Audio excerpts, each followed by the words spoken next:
Hello, આજનો short એક current અફેરનો છે કે તાજેતરમાં ભોપાલનું એક નેશનલ પાર્ક છે, વન વિહાર નેશનલ પાર્ક. એને ભારતના સૌથી વૃદ્ધ સુસ્ત સિંહ જેને કહેવાય છે, જેનું નામ છે રીછનું નામ બબલુ, એનું અવસાન થયું હતું. હવે ભારતમાં બબલુ રીંછ જે છે એ 36 વર્ષની ઉંમરનો અને પ્રાણી સંગ્રહાલયમાં રાખવામાં આવેલ સૌથી વધુ વૃદ્ધ રીંછ હતું.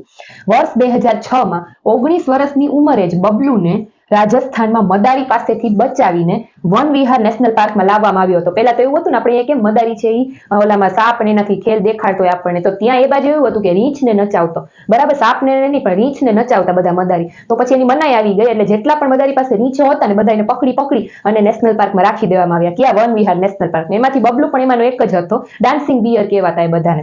તો રીંછનું સરેરાશ જીવનકાળ છે કેટલું હોય છે? 25 થી 30 વર્ષનો. બબલુ છે 36 વર્ષ સુધી જીવ્યો.